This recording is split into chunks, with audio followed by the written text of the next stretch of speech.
Hi, everybody. Welcome back into GamecocksOnline.com. I'm Cory Burkarth, joined today by head men's tennis coach Josh Goffi. The Gamecocks open up the 2015 season this weekend at the USC Fieldhouse. Coach, before we talk about the opener, let's talk about a change that happened this season in college tennis. No ad scoring being the biggest change there in singles and doubles play. Talk about how that's going to affect matches and your coaching strategy this year.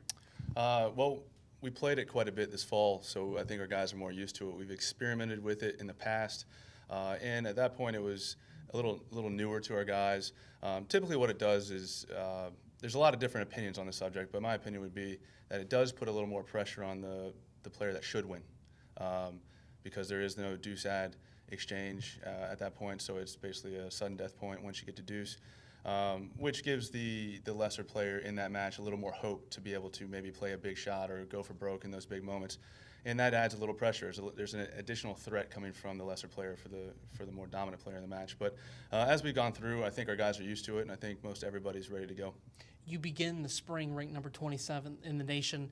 You return 4 of your top 6 singles players from a season ago. You bring in the number 2 recruiting class in the country. As you look at this team, what you saw out of them in the fall and over the last couple of weeks, kind of talk about what you've seen out of this group. We got a great mix. We have 3 seniors that are probably going to be stacking the top part of our lineup as we see it right now, and we've got some sophomores and freshmen mixing in the bottom 3. So the number 2 class mixed with a great class from the year before, sophomores. They're very eager. The culture that they are instilling right now in this program is top shelf, and the seniors are kind of leading them, showing them what it means to compete on game day, the pressures of a season.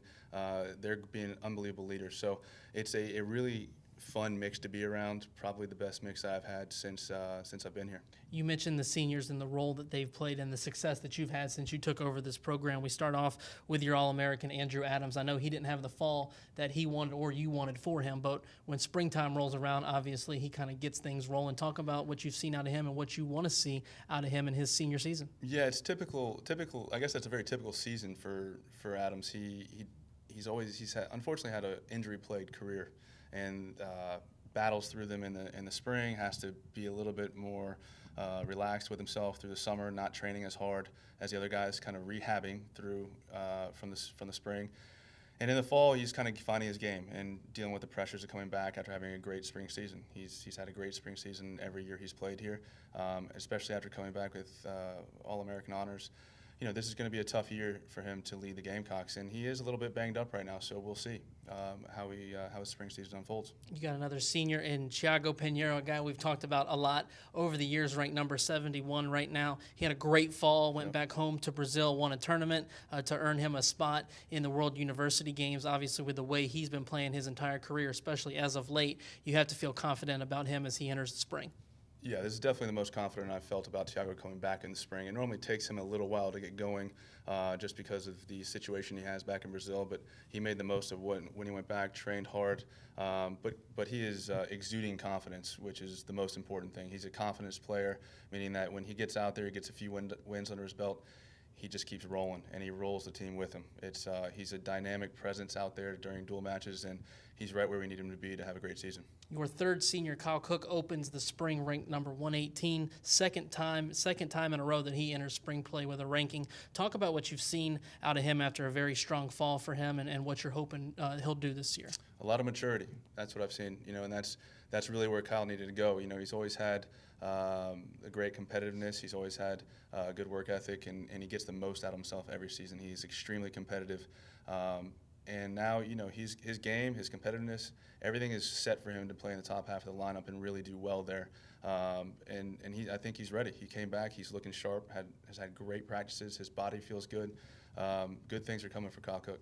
When we take a look at your sophomore class, Andrew Schaefer, number 83 in the nation after one of the best freshman seasons in school history. And then on the other side of that, you look at a guy like Sam Swank, maybe a name folks haven't heard of a lot before, didn't get a lot of action as a freshman, but someone we've heard a lot about during fall play. Talk about both of those guys.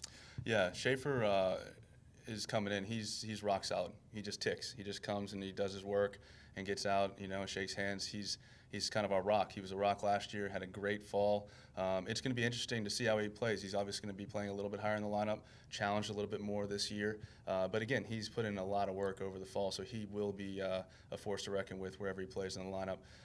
And Sam Swank, probably the most improved this fall. You know, he didn't see a lot of action last year, but and extremely impressed with Sam Swank's dedication and passion for his tennis, and it's showing off. You know, he's getting some good results. Well, Coach, you talk about Sam Swank and the fall that he had. Another fall highlight you had was in a pair of freshman doubles players in Harrison O'Keefe and Thomas Mayrum. Just talk about what you've seen out of them since they got here in Columbia and how you could see their careers going forward.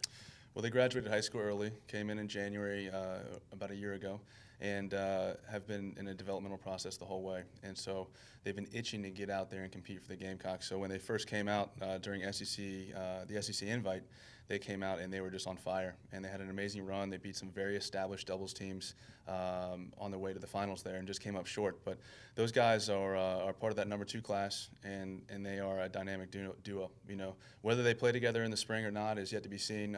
We need to make the doubles lineup work for all 3 spots. We know we have a very solid team in them, but we need to make all 3 positions kind of work for us as a winning trio out there. And so we have a lot of options this year, probably better than we've ever had before, which presents a good problem to have for us. So we're looking forward to it. You know, it's important. We can beat any team in the country this year, we feel, honestly, if we can win that doubles point. Coach, when we take a look at your schedule, you're obviously going to need a lot of players to shine because it is a very tough schedule. I'm sitting here looking at the notes, 21 matches against nationally ranked teams, 12 of those against top 30 opponents. When we look at teams like Texas A&M, Kentucky, Vanderbilt, Wake Forest, Clemson, and NC State, all of those in the top 30, they will be coming to Columbia this season. Talk about the scheduling strategy that you set for yourself and how you want to see your team deliver. Yeah, part of that's built in. The SEC, strongest conference in the country. You know, most of those teams that are in the top 30 are our conference opponents. But Wake Forest, NC State, Clemson, those guys are also top 25 this year. Those teams keep on getting better. They got great coaches, and every team gets better and better every year. And that's where we want to go, though. If we're going to want to win a national title at some point or an SEC title, we have to beat those teams. And it's really that simple. So why run away from them? Let's schedule them. Let's play them. Let's see where we need to be. Keep getting better as the season goes on. Hopefully by April and May, we're ready to rock and roll. Well, Coach, we are very ready to rock and roll. Gamecock fans, you can catch the men's tennis team this weekend. Saturday at the USC Fieldhouse, the Gamecocks will face Elon at 10 and Furman at 3. Coach, we appreciate you joining us. Good luck this weekend. Appreciate it.